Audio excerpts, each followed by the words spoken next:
Olá, pessoal, é um prazer imenso estar com vocês aqui para mais uma das nossas aulas. Nós vamos falar hoje sobre Gênesis, capítulo de número 28.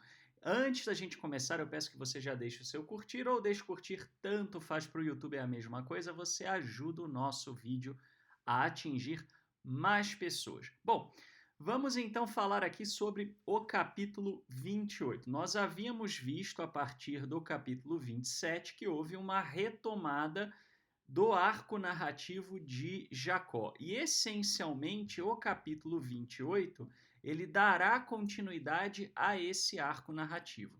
Nós temos então o capítulo 28 se subdividindo em 4 temas básicos, que são os seguintes. Primeiramente, Isaac diz a Jacó para buscar uma esposa em Padã Aram, na casa de Labão, e ele o abençoa. Então essa é a primeira parte do capítulo de número 28, que vai dos versículos 1 a 4. O segundo tema que aparece é Esaú agindo à revelia do pai e tomando mulheres ismaelitas. Nós temos isso do 6 ao 9. No terceiro ponto, nós temos Jacó no caminho, indo para Padã Aram, ele para em Betel e ele sonha com a escada, a famosa escada de Jacó, sobre a qual nós iremos falar nesta aula. E o Eterno, então, o abençoa. Então, isso nós temos no capítulo 28, versículos 13 a 15. E aí, por fim, para encerrar o capítulo 28, nós temos Jacó acordando, consagrando o local como casa do Eterno e prometendo dar o dízimo da colheita naquele local. Muito bem. Quando nós olhamos, então, para o capítulo 28, tá? Pela análise linguística e pela análise temática, né, a gente consegue dizer aproximadamente, né, pelo estilo da linguagem, né, pela época do hebraico, pelo estilo narrativo, etc., nós conseguimos dizer, essencialmente, qual é a origem desse capítulo. E esse capítulo, na realidade, ele não foi composto de uma só vez. Tá? Este capítulo, ele tem, no mínimo, 2 partes. Tá? Ele tem de 2 a 3, ele foi composto de 2 a 3 momentos. Há uma primeira narrativa inicial, tá? Depois, essa narrativa, a ela foram adicionadas ideias referentes a um outro período, da época ali do pessoal de Judá e de Israel, e, por fim, deu-se uma forma final. Essa é uma teoria, né? A outra é que são 2 momentos. Muito bem, nós vamos entender o porquê. Pela análise linguística e temática, essa narrativa essencialmente combina pelo menos 2 autorias distintas. Uma do Reino do Norte, provavelmente datando de cerca do século 8 antes da Era Comum, e outra do Reino do Sul, que ou é pós-exílica, ou é depois do exílio, da volta do exílio de Judá, ou ela foi escrita em 2 etapas, uma pré-exílica e outra pós-exílica. Tá? Então vamos entender como é que essas narrativas se subdividem. A narrativa mais antiga, tá, é aquela narrativa em que Jacó está no caminho. Não há na tradição original israelita aquela coisa de Jacó vai até Padã Aram, até a casa de Labão, etc. Né? Isso é um acréscimo já no texto do Reino do Sul. Né? Quando eu falo acréscimo, eu não me refiro, obviamente, a nenhum tipo de falsificação, tá, pessoal? Que fique claro, mas apenas, como eu disse, as narrativas do Gênesis, assim como de alguns livros proféticos, etc., foram escritas em mais de um momento e foram compiladas, tá? Então, assim, o arco narrativo original, nós temos Jacó, indo para algum lugar, nós não sabemos exatamente para onde, e ele para em Betel, sonha com a escada e declara que ali é a casa do Eterno. Tá? Qual é o objetivo dessa narrativa original? O objetivo dessa narrativa original é ratificar o templo dos israelitas, do Reino do Norte. Tá? O Reino do Norte tinha um templo importante em Betel, ok? E essa narrativa, né, essa narrativa etiológica, né, que busca o quê? Associar o patriarca, né? Nós vimos já em outras aulas que Jacó é o patriarca do Reino do Norte, né? Abraão é do Reino do Sul. Houve uma compilação de ambos, né? Nas tradições orais, folclóricas, etc., né? E aí criou-se uma narrativa, um compêndio narrativo completo, né? E Jacó, como o patriarca do Reino do Norte, né? Então ele ratifica, ele valida, tá, o templo no Reino do Norte. O templo no Reino do Norte que era em Betel, né? Então os israelitas do Reino do Norte iam para Betel, né, e levavam lá os seus dízimos, as suas ofertas, etc., né? No Reino do Norte, era muito comum referir-se ao Eterno como El ou como Elohim, né? El, que significa o poder ou autoridade, não é exatamente um nome próprio, né? Aliás, nem Elohim é um nome próprio, né? Mas você tem também, né, o termo Elohim, né, que é a autoridade máxima, o poder supremo, vamos dizer, o poder absoluto. Tá? Então, era típico do Reino do Norte referir-se ao Eterno como El ou como Elohim. Tá? Nós temos aí, então, essa primeira narrativa, esse primeiro momento em que Gênesis 28 ele é escrito, né? Na verdade, não é Gênesis 28, vamos dizer, essa primeira narrativa que é utilizada em Gênesis 28 é a de Jacó parando num lugar, ele sonha que naquele lugar há uma, vamos dizer assim, né? Há uma movimentação que a gente vai entender, que é a escada de Jacó, e aí ele, opa, isso aqui é o local onde deveria ser o templo, né? E aí ele consagra esse local, inclusive, e fala que vai trazer dízimo e tal. É até curioso, né, que essa narrativa ela tenha sobrevivido dessa forma depois de passar nas mãos do Reino do Sul, porque o templo em Betel era concorrente do templo de Jerusalém, né? Assim, mal comparando, né? É como você ter um comercial da Pepsi num documentário sobre a história da Coca-Cola, né? Assim, é curioso, no mínimo, né? Mas, posteriormente, essa narrativa, o que aconteceu? Né? Quando o Reino do Norte ele é exilado, né? Ele é destruído pela Assíria e boa parte dos israelitas do Norte migra para o Sul trazendo as suas tradições. A partir daí, né, e a partir das reformas aí de Josias e de Ezequias, é que você começa então a ter uma unificação das tradições do Norte com o Sul, né, principalmente referindo-se aí aos patriarcas. Né? E você vê isso claramente nesse texto que você percebe que a narrativa de Jacó ela tem uma linguagem, né? Essa narrativa da escada de Jacó ela tem uma linguagem. E no meio, onde ele vê o Eterno prometendo um sonho, né? No sonho, prometendo a ele as bênçãos de Abraão, de Isaac, a linguagem é mais moderna, usa-se o tetragrama, que é típico do Reino do Sul, tá? E aqui você já vê que vamos dizer assim, faz parte, né, da junção das tradições israelitas do Reino do Norte com as tradições de Judá no Reino do Sul, né? Então aí Jacó já é inserido numa linhagem, né? Numa linhagem que começa em Abraão, que era o patriarca do Reino do Sul, né? Esse texto, já esse trechinho, tá?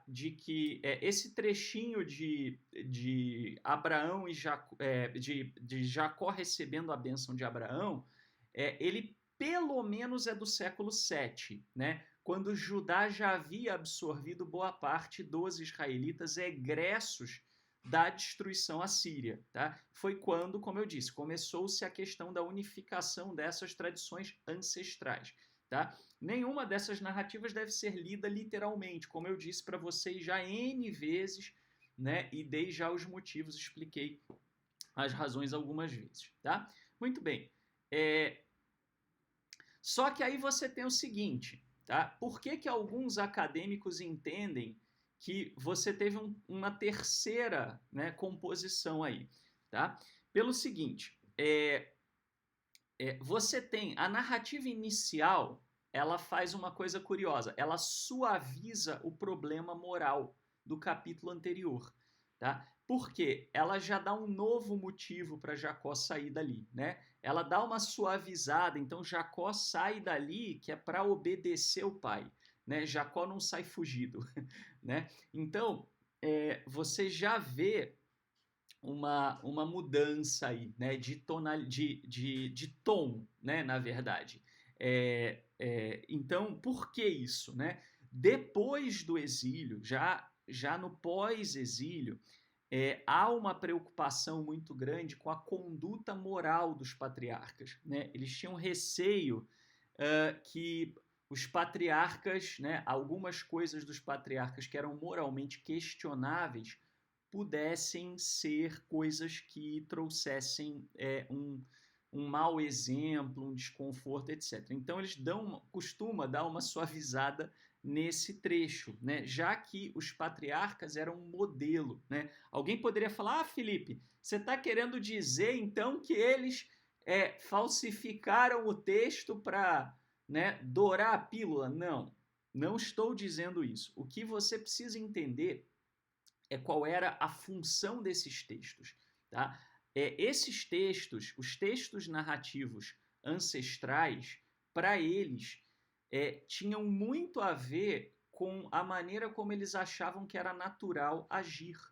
Então, se você coloca só um personagem dúbio que faz coisas, né, moralmente questionáveis, etc., fica parecendo que é justificável isso. Né? Então, no pós-exílio, houve uma preocupação muito grande com a moral, com a integridade, com o caráter, que é uma coisa positiva. E como é que eles faziam naquela época? Tá? Nós estamos falando de um povo muito ignorante, que não aprendia simplesmente por você chegar, viu? Você tem que ter uma conduta, um caráter. Tinha que contar a historinha. Você entende? Então, assim, boa parte dessas narrativas, elas foram contadas, algumas adaptadas, para poder justamente transmitir valores, porque era a forma que eles conheciam. Era através de parábolas, era através de contos, era através de histórias ancestrais, etc. Então, se você apresenta Jacó como um personagem que faz qualquer coisa pela bênção do Eterno e ponto, acabou, e não há num dado momento Jacó obedecendo, sendo íntegro, etc., isso poderia gerar problema de conduta, problema de comportamento. Tá? Então, esse início do capítulo 28, ele é típico do pós-exílio. Tá? Então, das duas, uma, ou tudo isso aqui veio de forma pós-exílica, tá? Foi depois do exílio que surgiu essas duas adições, né, à história de Jacó e da escada, tá? Ou isso aqui veio no pré-exílio e isto aqui veio depois do exílio, tá? Por isso que os acadêmicos, como eu disse, eles se subdividem, né?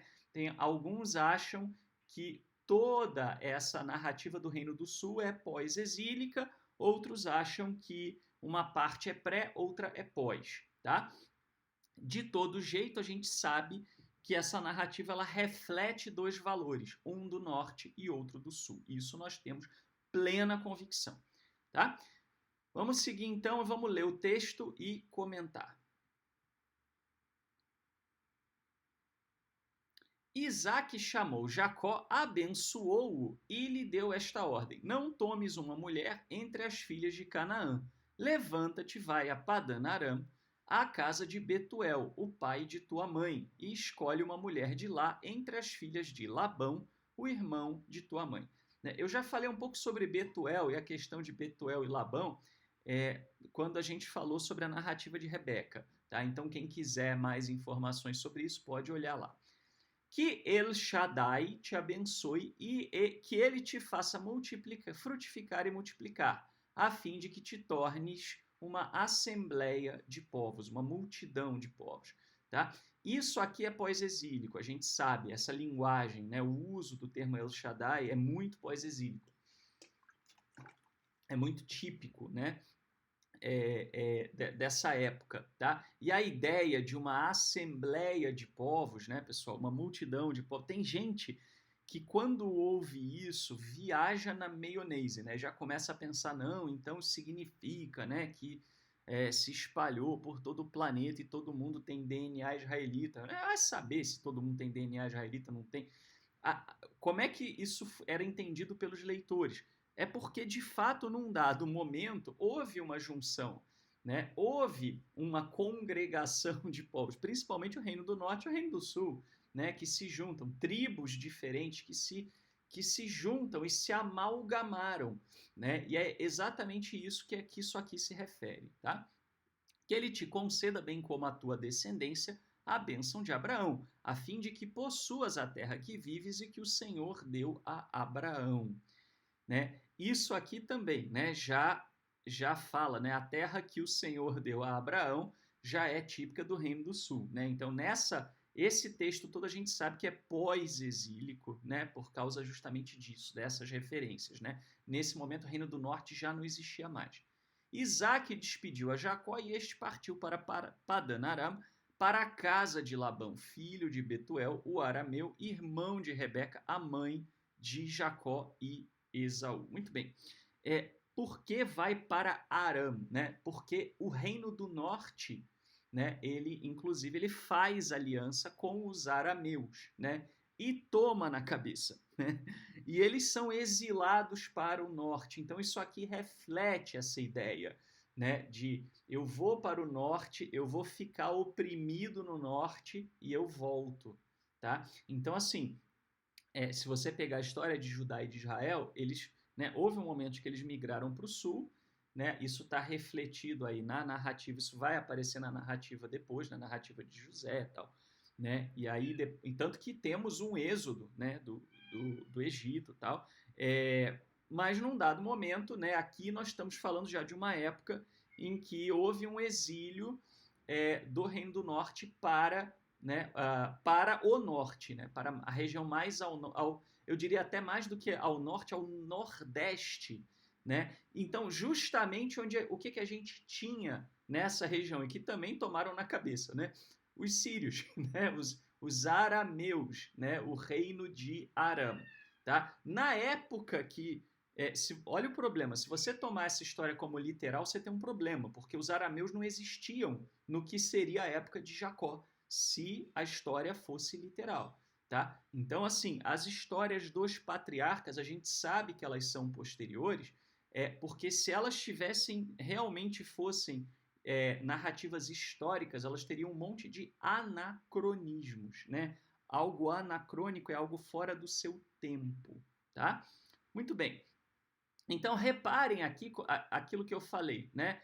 Você tem um novo motivo aqui, né? Jacó, né? Não é porque você foi pilantrilson e vai ter que fugir do seu irmão que está querendo te matar, né? Jacó, você vai sair para não tomar uma mulher entre as cananeias, né? O que para eles era realmente algo abominável, né? A influência cananeia foi muito forte no Reino do Norte. Não à toa no Reino do Norte você tem o uso muito constante, né, do termo el, né, que era um termo muito, muito usado entre os cananeus.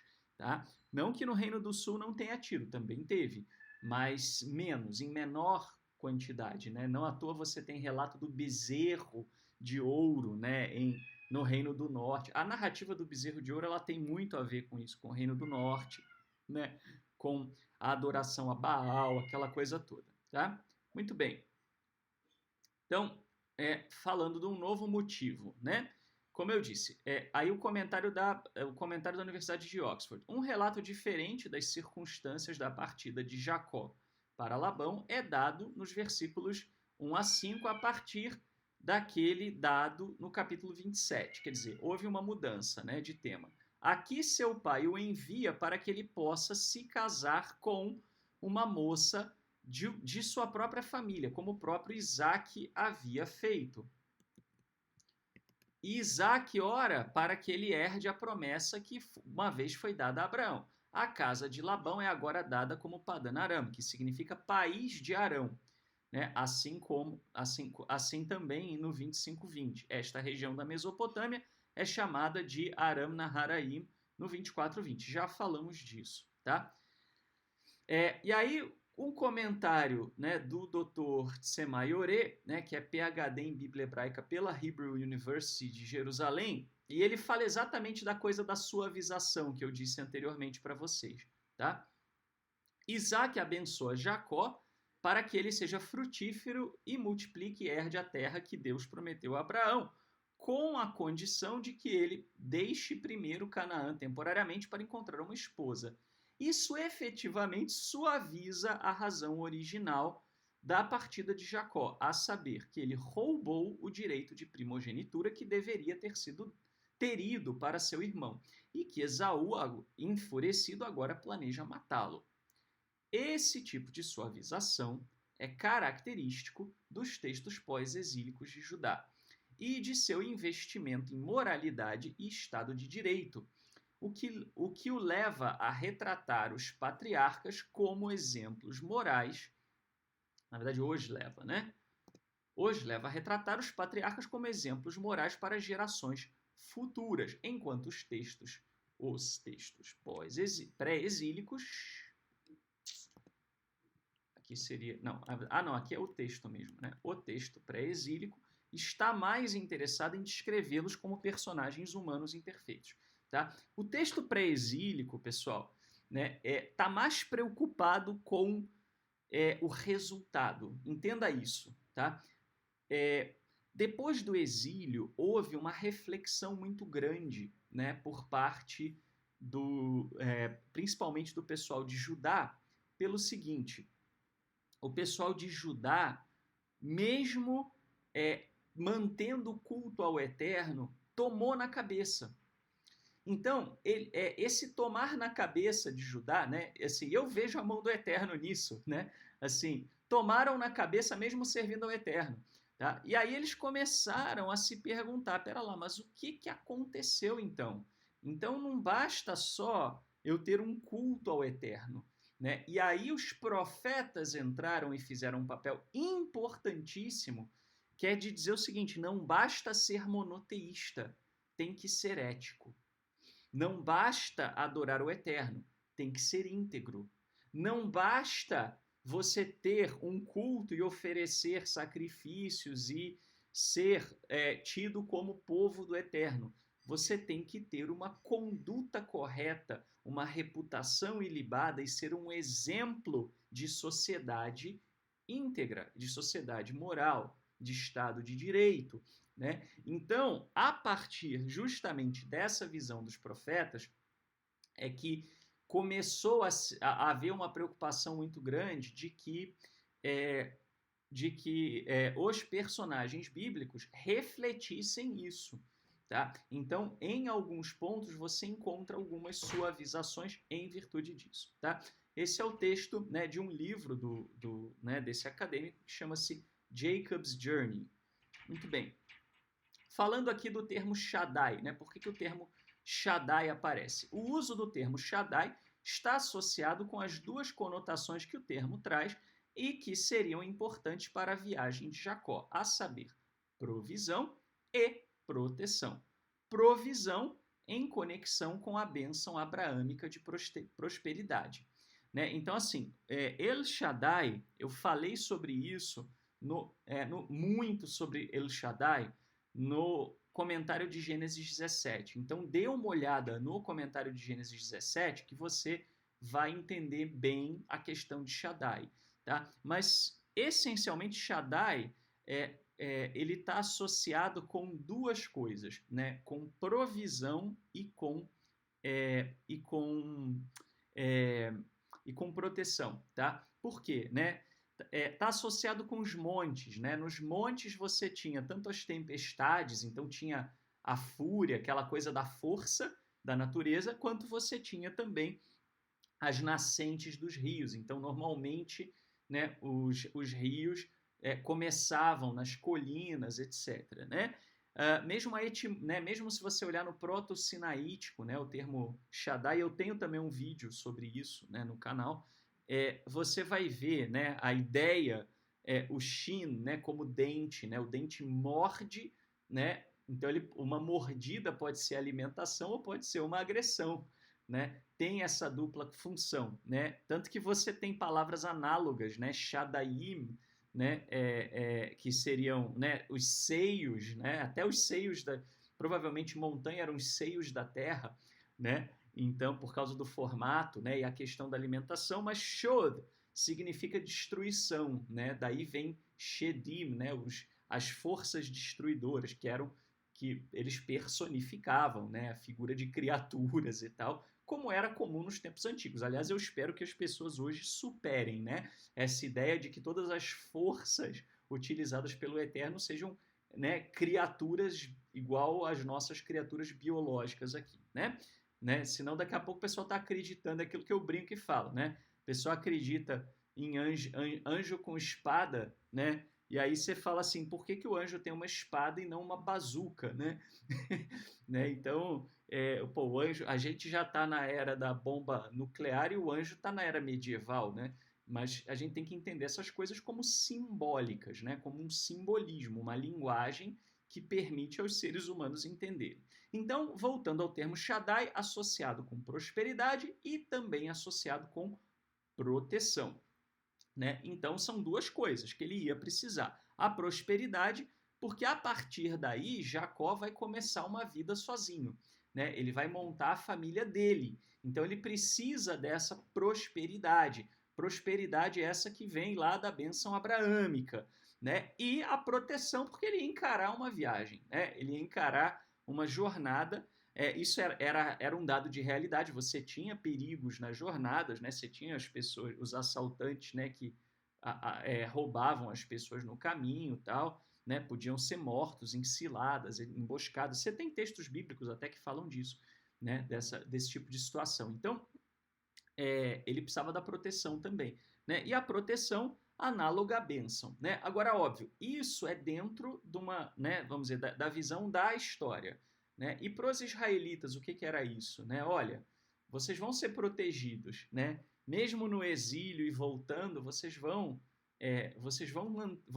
ter a proteção do Eterno. O Eterno estará protegendo. Confiem, principalmente os justos, né? Confiem que se vocês agirem em obediência, olha a importância do modelo. Jacó age em obediência aqui, né? Ele age em obediência, ele recebe uma bênção de provisão e proteção. Então isso é uma mensagem para o pessoal no exílio, né? E tanto para os exilados quanto para aqueles que estavam se perguntando o que ia acontecer agora, tá? Então assim, olha, se vocês agirem em obediência, mesmo no exílio, o Eterno irá proteger vocês e irá assegurar o futuro de vocês. Falando aqui de Aram, Padan Aram. Este nome de lugar só aparece em Gênesis. Ou é uma designação para a área geral da Mesopotâmia, no norte, né, do norte da Mesopotâmia, Aram Naharaim, né, nós temos no 24:10, ou talvez outro nome para Haran. Né? Em acadiano, tanto Padano quanto Harano, caminho ou estrada.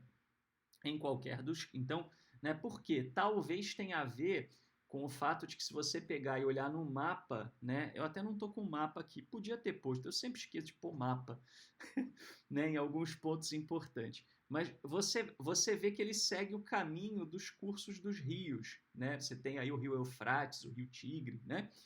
Em qualquer dos casos, Jacó é instruído a retornar à terra natal de seus antepassados para buscar uma noiva como parte de sua prática de endogamia, casando-se com um grupo seleto. Tá? Com certeza isso aqui é pós-exílico. Tá? Depois do exílio havia uma preocupação muito grande em manter a linhagem, né? Manter a linhagem do povo. O povo não se misturar por aí, né? Não se misture com essa gentalha tesouro, né? Por quê? Porque eles corriam muito risco de desaparecer, corriam muito risco, né, da própria questão do culto ao Eterno ficar ameaçada, etc. Eu falo sobre isso justamente na narrativa em que o servo de Abraão vai também para a casa de Betuel buscar Rebeca. Então, se você quiser maiores informações sobre isso, dê uma olhadinha também no comentário que diz respeito a essa passagem, tá? na história, na narrativa, no arco narrativo de Rebeca, eu falo sobre isso, né? Sobre a importância de para aquele pessoal que estava voltando do exílio, né, de não perder o direito deles sobre a terra, né, porque eles estavam sendo questionados, né, por outros povos que haviam tomado conta da terra na volta do exílio de Judá. Tá? Eles tinham medo da assimilação, né, porque já tinham sofrido alguma assimilação no exílio, né, trazido consigo conceitos de outros povos, etc. E isso era perigoso. Tá? Muito bem. A origem dos arameus é problemática. Eles não aparecem nos registros da Mesopotâmia até o final do segundo milênio nos anais assírios de Tiglat-Pileser I. Né? Foi 1114 até 1076. No nono século, Salmaneser III menciona reis de Aram em Damasco, incluindo Hazael e Ben-Hadad III. No entanto, isso é muitos séculos após o estabelecimento das narrativas ancestrais. Eu gosto muito da IVP, né, desse comentário da Bible Background Commentary.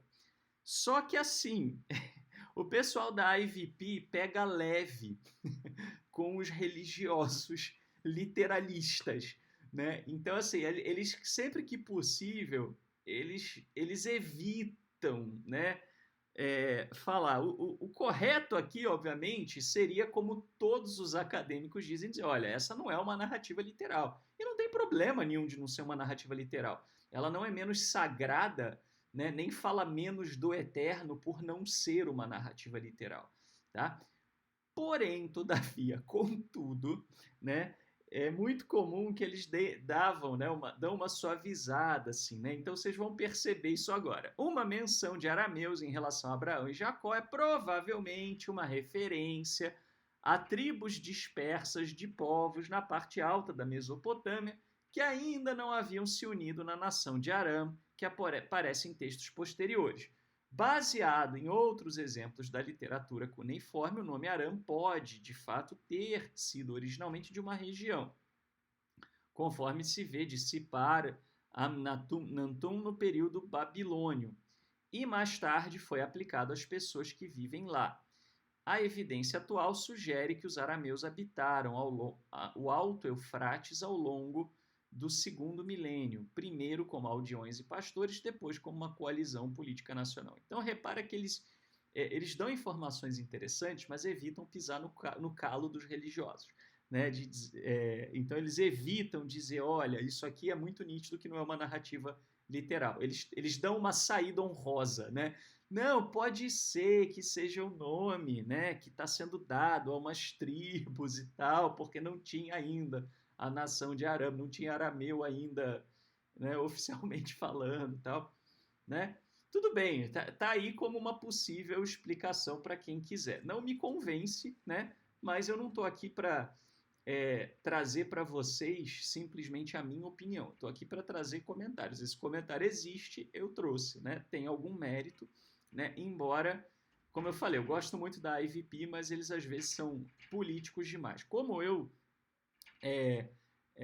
não estou nem aí para dogmatismo de religião nenhuma, meu foco é a exegese, né? A interpretação do texto pelo texto, então eu não compro muito essa história, tá?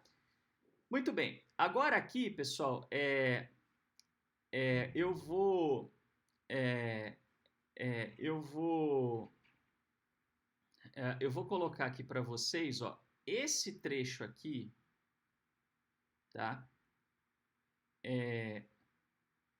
Esse trecho aqui, essencialmente, isso aqui é o que seria do Reino do Sul, tá? Só para ficar, nossa, ficou horrível desse jeito.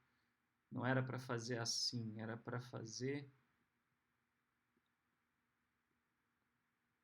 Como é que era para fazer isso aqui? Bom, eu vou fazer de outra forma. Vamos botar um vermelho aqui. Pronto.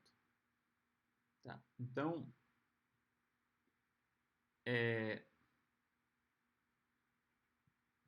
isso aqui, ó. Isso aqui é o texto do Reino do Sul, tá? Nossa, ficou de outra cor. Isso aqui é o texto do Reino do Sul. Tá, pessoal? Então, quando a gente fala, né, quando a gente fala sobre a coisa do Reino do Sul, tá? Você pode reparar é, que você pode reparar que a narrativa, se você tirar a parte em vermelho, que tem uma linguagem do Reino do Sul, a narrativa ainda assim faz sentido, tá? Então, é um dos motivos pelos quais, como eu disse para vocês, tá? Os acadêmicos entendem que esse é um texto posterior, além da linguagem, né, típica e tal. Jacó deixou Beersheba, né, que é ali aquela região que a gente já falou, e partiu para Harã. Na verdade, isso aqui também, né, o local aqui, né, também já vem da homogeneização das narrativas, tá? Coincidiu de ele chegar a certo lugar e nele passar a noite, pois o sol havia se posto. Tomou umas pedras do lugar e colocou-as sob a cabeça e dormiu nesse lugar. Teve um sonho, e eis que uma escada se erguia sobre a terra e o topo atingia o céu e mensageiros do céu. Aqui é Elohim, tá? Que vocês veem como Senhor, eu vou até deixar aqui, né? Tá? Porque aí você consegue perceber, né, nitidamente a coisa né, de Elohim e o tetragrama, tá?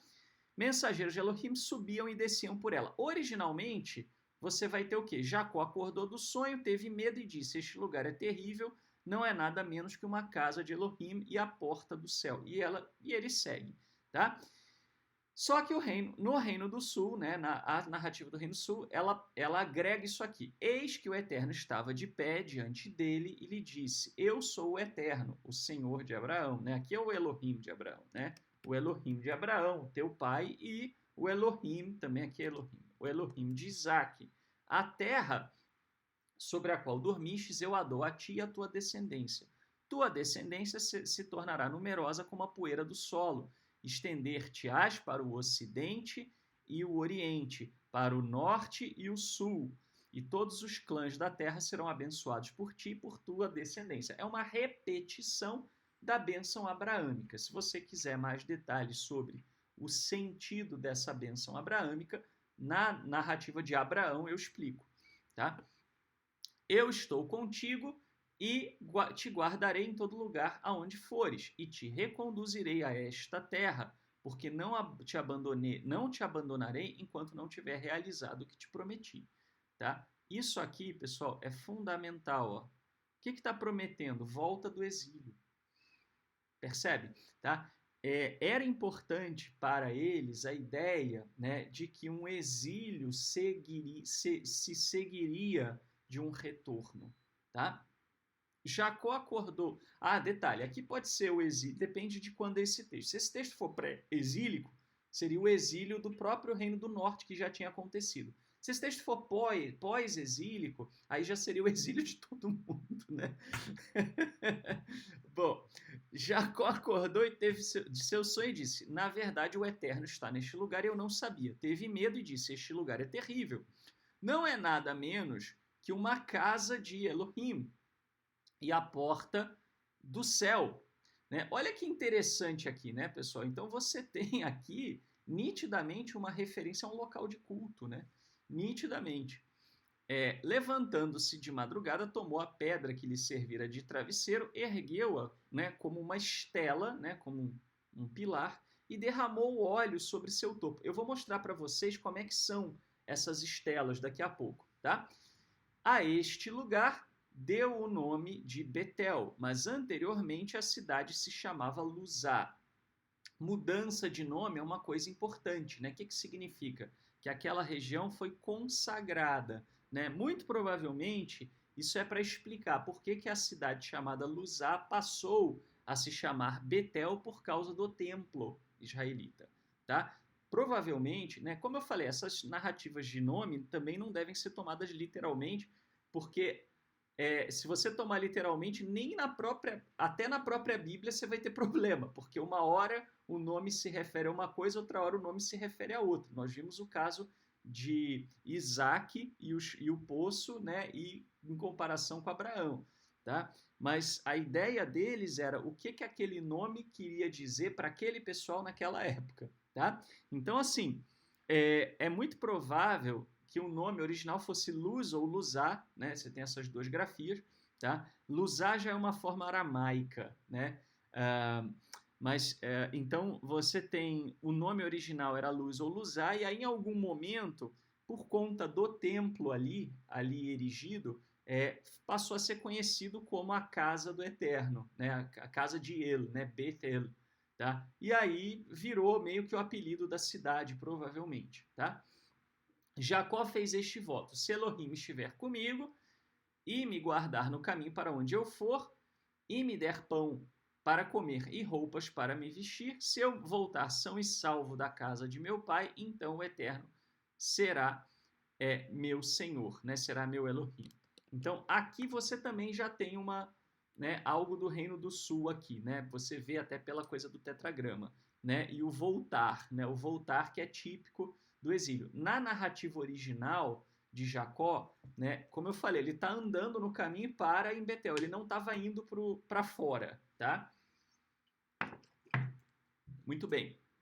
Esta pedra que eu ergui como uma estela será uma casa, né, de Elohim. E tudo que me deres, eu te pagarei fielmente o dízimo, né? O dízimo, 10% da colheita, né? E também do rebanho, né? Dos que nasciam no rebanho. Isso era uma prática comum no Antigo Oriente Médio, tá? Eu falo, inclusive, sobre a questão do dízimo, né? E toda a questão hermenêutica do dízimo dentro da Bíblia Hebraica em uma série de vídeos, né? Da série Bíblia Hebraica Pura e Simples, tem lá sobre dízimo, falando de dízimo em diversas situações, tá? Muito bem, vamos falar da escada de Jacó agora.